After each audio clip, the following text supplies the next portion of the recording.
Hello and welcome to the 2017 Unified Sports Fall Festival Coaches Go-To Meeting.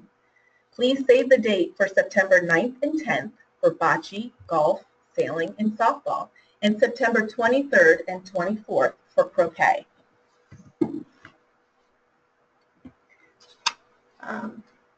Any coaches education and training things would be found here. The Unified Sports Fall Festival sports rules can be found on the Coaches Corner on our website at www.soct.org. It brings you to a link that goes to the Special Olympics, the SOI site. Please make sure that you are completing your concussion training if you are the registered head coach of the team. Both links to do so are right below, and Rachel will talk you through how exactly to complete those. Okay, hi everyone, it's Rachel. Listed below is the concussion training. There are two links that you can use to complete them through either the CDC website or through the NFHS website. They are both listed under the Becoming a Special Olympics Certified Head Coach section of the Coaches Corner page. Please just make sure once you have done so that you send your completed certificate to me, either email, by mail, scan it, fax it, whatever is easier. I just need a hard copy of that certificate because it doesn't get sent directly to us. And my email is on the website. Hey there, Katie York here. Sorry, I almost missed my slide. Here's your quarterly volunteer update. Sorry that some of these are repetitive, but I still get a lot of questions, so just want some friendly reminders. I just want to make sure that everybody's using the new Class A forms, so the ones that came out in 2015 actually. I'm still getting a lot of the older forms, and I've made some changes, so make sure you're getting the one that's on our website and make sure that the forms are filled out completely. Another reminder that I'm working with a vendor who does background checks called Verified Volunteers, and the background checks are a little bit better, but unfortunately they take a little bit more time. So on average, if somebody has like no criminal history, it takes 24 to 72 hours to come back, which means that if there's any last minute changes, even group home changes, I really can't do anything because I can't get the background check done. So I need to know any of those at least a week in advance so I have time to process the form. Another reminder that we have web Class A forms. So if you go on our website, you can fill out the web form, which is a little bit easier. And just a reminder that there's 3 steps to it. So the first step is the Verified Volunteers background check. The next step is the protected behaviors. And then the final step is an application with your biographical info. A lot of times people are doing the verified check and then they'll just X out of it and they don't finish the whole thing. So just a reminder that there's 3 steps to that. And there also are links for people who are just being rescreened that I've sent out to the local coordinators. So just shoot me an email if you want me to send you any of those, or give me a call or whatever if you have any questions. Thanks, guys. Hi, everyone. It's Sue. So here are the dates for when everything is due. July 7th for the intent. We appreciate you filling that out so we have a good estimate as to how many people will be attending the event. July 12th for the croquet invitational and softball. Please be sure that's in on time. And August 16th for bocce, croquet, golf, and sailing. All registration material is currently up and on our website, and it can all be mailed to the registration email address here or to the address that's on the registration form. Insurance requests all go to Morgan. Her email address is there. Get those in as soon as you can. Our coach's handbook will be up 3 weeks prior to the event. And the charges for this event, all sports are $20 except for sailing. That would be $40. This is where you find everything you need, the intent and the registration forms. So everything is currently up there. Please, for those folks that are attending both the Elizabeth Park event for croquet and the Ocean House for croquet, you do need to submit 2 separate registrations for that. We appreciate your help with that. For the intent to participate, please remember that the event is the Unified Fall Sports Festival, and how many events you're doing is how many sports you're going to attend. If you're doing bocce and softball, then it would be 2, and you go ahead and fill all that out. Our Bocce Festival will again be at Scalzi Park in Stamford. Sarah's made some arrangements for those folks if they'd like to stay overnight. That cost is going to be to your local program. Unfortunately, we can't pick that up at this time. And the hotel has greatly reduced the cost of parking. So Bocce Skills is on Saturday. Anybody 8 and older. And traditional bocce, singles and teams will play on Saturday, and the unified tournament on Sunday, the same as always. Okay, hi everyone, it's Rachel again. Our Unified Sports Fall Festival Croquet Tournament will be held at Ocean House again this year in Rhode Island. Just note that the date is different than the rest of the fall sports, which is September 23rd and 24th. We've been lucky enough to have a donor to cover the registration fees in the past, but unfortunately we do not have that luxury this year. So teams will be charged a $20 registration fee since it is a one-day event. Again, parking, there will be shuttles available to your teams from the off-site parking locations, which I will send out as we get closer. Also, allotments for Ocean House will be sent out to the individual teams. Just a reminder again, the Elizabeth Park Invitational is on August 19th, and like Sue said, the registration for that is due on July 12th. And again, we will need a separate registration for Ocean House. If anyone out there is looking to start a croquet team, please let me know.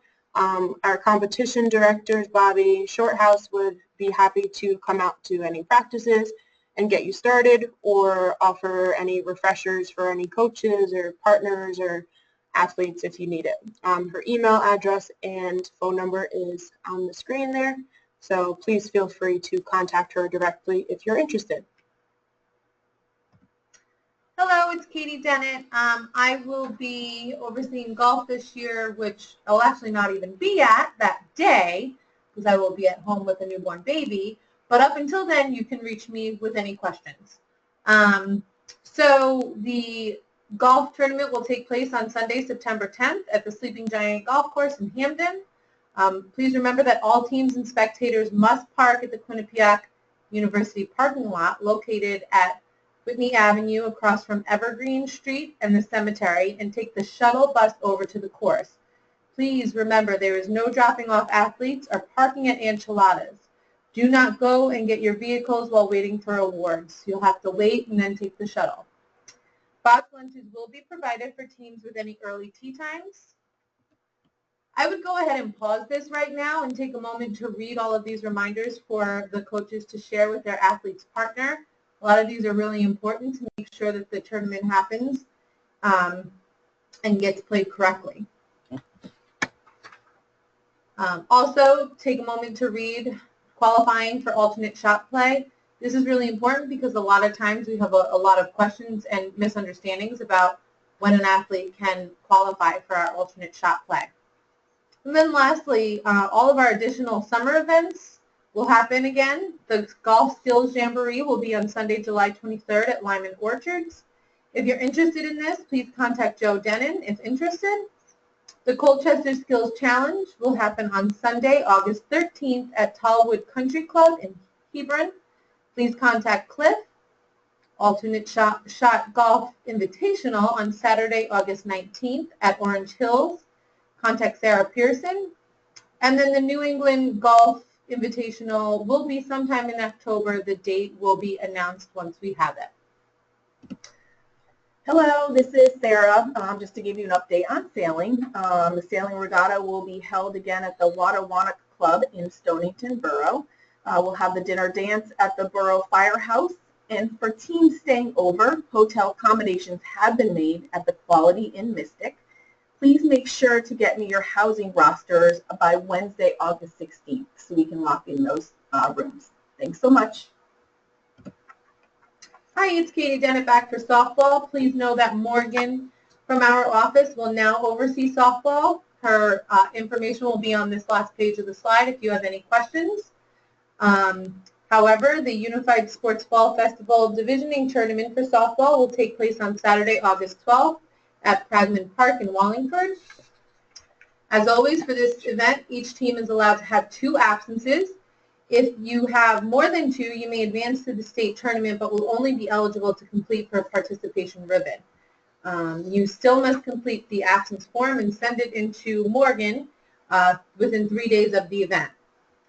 The softball tournament, the state tournament, will be held at the Connecticut Sportsplex in North Branford and Kennedy Memorial Field in East Haven.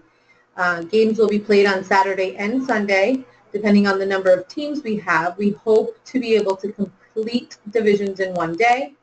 Skills, as always, will only be on Saturday at Kennedy Memorial Field. Please know that there will be an in-person softball coaches meeting on July 6th at the SOCT office. We're going to start at 5:30 with some pizza. Yes, we are bribing you to come. Please RSVP to Sarah by July 5th. It's really important to have at least one representative from each program that's looking to compete in softball there. A lot of things come up year after year, and especially with team play, we want to make sure that everyone is on the same page. Hello, it's Sarah back again, just to go over some information on uniforms. In an effort to continue to enhance the athletes in all of our competitions, we are asking teams to be sure to have appropriate uniforms for each sport. Athletes should be in sport attire for all events. This includes no jeans. Team uniforms should not be in red. Softball uniform should either be shorts or softball pants with a t-shirt or softball uniform shirt. Athlete numbers are even, while partners' numbers are odd. Croquet uniforms are to be white or khaki shorts, capris, pants, and a white shirt. Polo or button-down shirt is okay, but you are not allowed to wear any t-shirts. In case of rain, any color jacket is acceptable. Bocce uniform should be a polo shirt or t-shirt with shorts, capris, or pants. Sailing must have proper attire, which includes specific life jackets. Golf uniform should be polo shirts with shorts, capris, or pants. Men are required to wear collared shirts, and women may wear skirts. Special Olympics Connecticut has a unified long-distance running team. If anyone is interested in joining, the season runs from August 1st through October 31st. You could take time to read this to see if you have any athletes who'd like to join. And the contacts are listed below. That's either Kevin, Barbara, or Mark Mercadante. Hi everyone, it's Rachel back again. Just reminding you where you can find any sports rules, and to have a little refresher, you can click on the sports and fitness program section of our website, soct.org, go to the Coaches Corner page, and the very last tab, they're all listed there, as well as coaching guides. If you are interested in checking those out, there could be some great tips and tricks to help you with coaching any of your fall sports. Hi, it's Sarah again. We have a new Fit 5 program. This is an 8-week program that runs concurrent with each sport season leading up to the games. Ideally, Fit 5 is run on its own specific day, but it can also be run before or after a sports practice. Local programs are matched up with a wellness coach who guides the athletes through the program. We have 5 pilot programs currently running: Oxford, North Haven, West Haven, Wethersfield, and Marrakesh. Here are our social media platforms. Feel free to use those. And rained out. Should we have inclement weather that would affect the divisioning tournament and invitational or either weekend of the Unified Sports Fall Festival, a text message will be sent to those coaches who have signed up for the rained out notices. It's a cell phone option for receiving such notices. Just if you haven't already done so, you can go to rainedouts.com and you can follow the prompts listed below to sign up for that. If you have any questions regarding this event, please feel free to contact any one of us below. We'd be more than happy to help you. Thank you so much for completing the 2017 Special Olympics Connecticut Unified Sports Fall Festival webinar. Thank you so much, and we can't wait to see you at the games.